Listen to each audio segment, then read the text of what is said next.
I'm JD Hoovener, host, and with Matt, we're at the Bold Inventor show, helping inventors with education, answers, questions. And I wanted to also say we have a guest that will hopefully be showing up. So let's bring him on. His name is Kevin. He goes by Pro. Kevin, Pro, welcome to the show. Hey guys, how you doing? What up? Doing good. Happy to be here.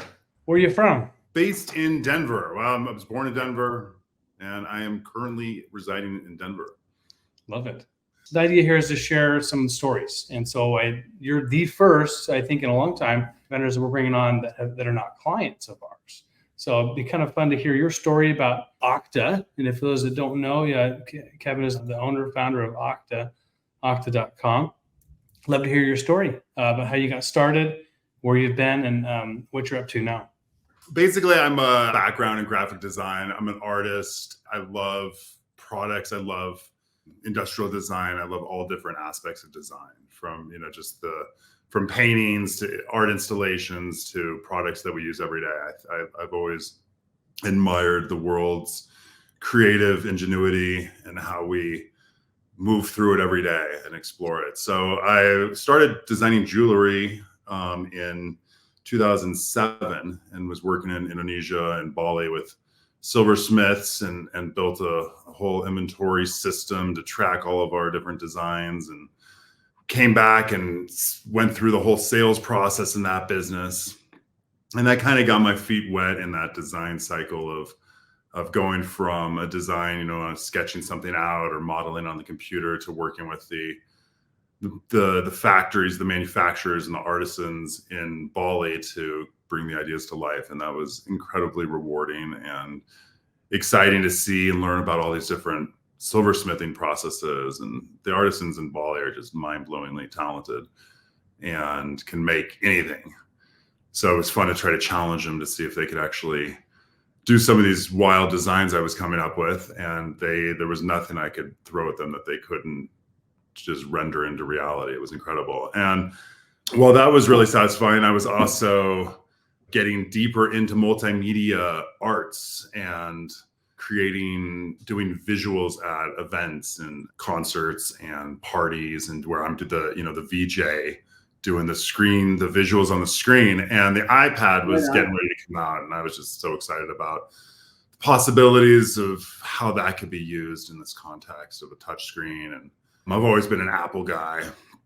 I love PCs too, but I've been primarily on Apple. And so when the iPad came out, it got me thinking about all of the cool accessories that could exist to really make it more practical and useful in these different kind of niche contexts.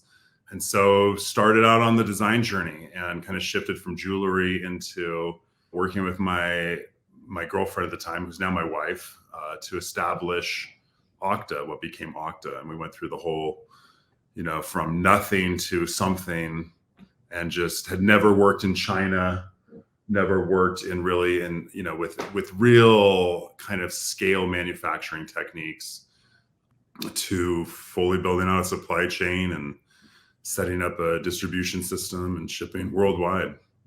So it's been, that was in 2010 that we started Octa, and been going for 14 years now. That's awesome. So we invented an entire modular system of components that basically connect to create different solutions for mounting your iPad. Yeah, I'm looking at the website right now, Pro, and you got some cool stuff here, and the naming stuff is pretty cool. I mean, you got the spider monkey. Come on, spider monkey. Right. Spider monkey. That's one of our most popular ones. It's just great because you can really set it up. If you've ever just kind of been annoyed in the aspect that you have to hold the tablet, after for a few minutes, it's not really a big deal. Right. But after, a few minutes that, your hands just start cramping, you're propping it up on something or trying to get comfortable. So that's really where we come in, is in these situations where you just can't or don't want to be, holding your iPad, and there's something magical about the screen just floating in front of you.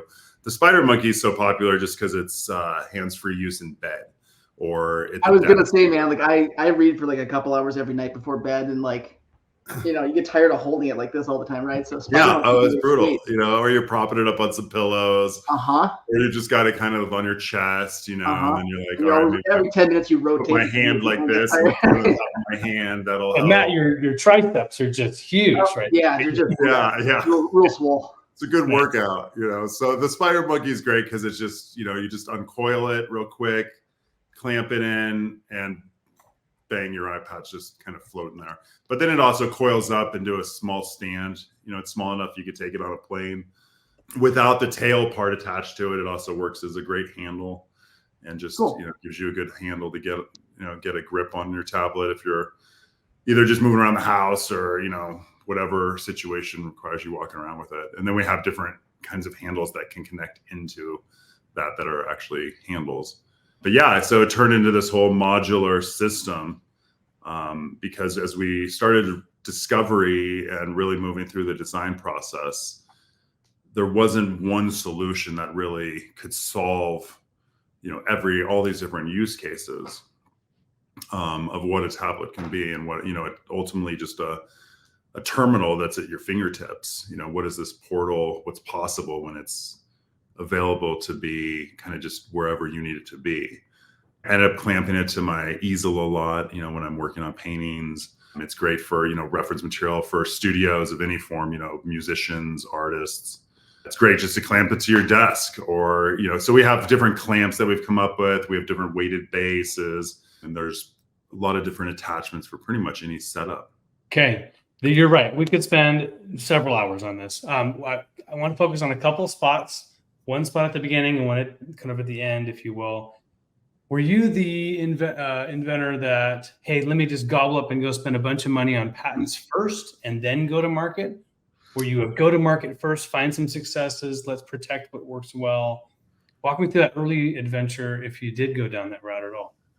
Yeah, we followed a lot of patents. We worked with quite a few different people here in Denver, and very talented IP attorneys and trademark attorneys, as well as consultants, just to give us some guidance that have worked with startups, and really stumbled through that process. It was, I think now there's so much more information on YouTube and just available to kind of watch and learn more about what as a startup makes sense. And I think as a startup, it's easy to just start patenting everything. Right. And that's kind of what we did. Okay. You're like, we're talking to you about that. Okay. Yeah, So you're like, okay, well, we're going to China. We better put patents on everything. And right. We were filing PCT patents in Europe, and pre-revenue, or no, we were post-revenue at that point. Okay. For the first, we were, it's like you want to have some kind of protection, because you really don't know what's going to happen with the product. You're like, okay, I got a plan that this thing's going to go viral and everyone's going to try to rip me off. So I got to do some protection now before I bring it into the market and don't have that option later. Okay. That's, I think, the confusion. And, I'm curious what you guys advise, but ours was a lot of fear around not having the option later to get that protection. So we needed to do it before we brought it out. So we spent quite a bit of money and a lot of time, and, filing a lot of design or a lot of utility patents, where I think design patents would have been fine, at least at our early stage, especially because, the iteration that happens with not only a new company, but new product, as you start getting feedback from customers and start really getting to spend more time with the production level components that you're making. It's hard when you're dealing with prototypes to really know how this is going to go, how it's going to work out, how you're going to pivot and change things. So until you actually get the real deal back from the factory, it's hard to know. But before you show it to the factory, you want to have some protection, right? Because you don't really know this factory. What's the minimum protection that you can get as an inventor, who really doesn't have access to huge capital that, these big corporations that, patent every idea that their R&D team's coming up with so you conserve your cash and you make sure you're allocating resources correctly as a startup. Yeah. Yeah. Well, I mean, I think you hit the nail on the head when you said, I won't be able to quote you exactly, but along the lines of, hey, we had to basically plan on this being wildly successful. And it's every entrepreneur. And so there's some degree of risk. Absolutely. You're investing, planning, hoping that you're going to have the best result when you go to market. But then once you get to this sort of middle area, I'd love to hear when you're actually an informed founder, hey, people are buying this. This is really popular. Did you find any ways we could, in a way, double down or do a continuation or a child patent or, in a way, come up with the next version to match what's actually selling well? To be honest, our patents haven't been our best choice. It's like, I think the mistake you can make as an inventor is you think you have something so novel and so innovative that you have to patent it. And then you're, spending all this time on NDAs and making sure no one, swearing everyone to secrecy, pinky swearing, and it's like you make a really big deal as a startup that, you think you have something super innovative, and it's easy to kind of get into that trap where it ends up, the fear of being ripped off ends up hindering you. And so we did iterate, we did change things, and our first patents revolved around a suction system and creating this vacuum pump suction action that's incredibly powerful suction that's like, that's strong or stronger than a lot of glass handlers. And why did we go down this pump action suction? Like on the wall, basically, yeah. Yeah, I mean, you're like Spider-Man. I was like, oh my God, am I gonna have to climb a building to demo the power of our suction? I didn't, So we created these suction cups that they had to be this level of strength because the iPad and a lot of tablets are anodized. So in order to actually connect to them, to actually get a good, reliable suction, you need pump action suction where you can literally evacuate the vacuum chamber and create that level of connection to the device. Otherwise, if you just use a lever, it lasts for like 10 minutes and then just falls off. You don't want your $1,000 device. I know. I mean, obviously that was the big dance. And so we went down this whole, R&D journey of creating this vacuum suction system and coming up with a lot of clever ways of how our seals work and how we're designing the different sealing systems. Isn't that crazy? That is like such the entrepreneur inventor's journey though, where like, you're like, I got a simple idea. I'm going to make, a device that holds my iPad. And then all of a sudden, next thing you know, like you're like talking to PhDs about, suction systems. I know. Well, the thing was, we were like, people aren't going to want to glue stuff to the back of their tablet. No. Yeah. And unless it's like to the case, but then it was really difficult. It's kind of like trying to mount a TV where before the VESA system. So VESA is like a mounting standard that came out that's on the back of every TV or monitor that allows you to, anticipate where the holes are going to be. So you can easily mount your monitor. But nothing's really existed like that for the iPad or for tablets in general. And so trying to figure out a way of holding these devices actually has been quite a puzzle. And so as we moved through it, we ended up pivoting and coming up with the spider clamp, which we did patent. We did utility patents and design patents on this. And this is an extremely clever design, mostly because we were considering portability. And so it's like you think of a clamp as kind of a bulky, awkward object that, right, you're not going to really carry around with you on your back. So it's like, how do you make something that's sleek? How do you make something that easily expands and adapts to all these different tablets and avoids all the ports, the cameras, sensors? And that was a lot of why we ended up investing a lot in that patent.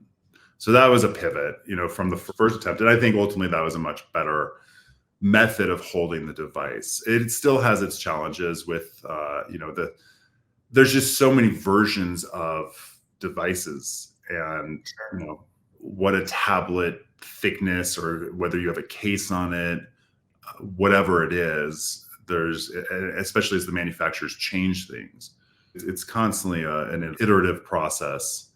And there's definitely more space for companies to innovate and figure out how we're doing this. You've been in business for 14 years. Have you seen infringement? What have you done about it? I mean, that's a great question. Yeah, for sure. Like, we've sent out letters, Okay. some successful. We've had letters sent to us from, we got not necessarily around patents, but around trademarks. It's like, sometimes it's hilarious, especially now with AI coming out and just like out there just monitoring things. We've had Cirque du Soleil sent us a cease and desist. Really? Because we used their name in one of our posts because we had an actor or a performer from Cirque du Soleil in one of our ads doing some acrobatics with an iPad using our products. They're almost flattering, right? It's like false association. It is pretty funny. Like, we're like, oh my God, Cirque du Soleil knows we exist. This is great. Yeah, right. Yeah. At least their lawyers do, So, I mean, as far as us, I can't say that that's the thing about patents. It's like, you really have to be aware of what it's going to take to actually enforce the patent. Correct. I think there's a naiveness with inventors that if I patent it, I have protection. But ultimately, it's not like the police. It's not like you inherently have a police force like looking for infringers. Yeah, you have to go out. You have a police force, but it's like only in like the city, right? They don't go out into the countryside. They're just right? The city, right? Yeah, they're just in my neighborhood. The patent police. I mean, it'd be nice, right? But you have to have the money and the resources and the watch, keeping a tab on it and making it a major priority. Yeah. And the truth is, we're already moving on. We're designing the next system that is going to be a whole new set. So it's spending our money on what the current, on the infringers currently, which there are a lot, and it's always a choice of how do I want to approach this and allocate my resources to defending it. And what you can do is send letters initially, and then I'm curious what you guys would say as far as maybe there's some low cost ways of really enforcing the patent, because it does feel as a startup that it's one of those difficult things to really feel like you have a lot of muscle. I think as a startup, it's considering like, okay, we have these patents in the case of an acquisition. These are going to be valuable to someone that's looking at acquiring us. If we have a problem importing our goods from China, where someone's trying to claim some kind of, so it's more of almost a defensive strategy. Yeah. For us at least. So we haven't had to attack infringers, but we have sent out some letters.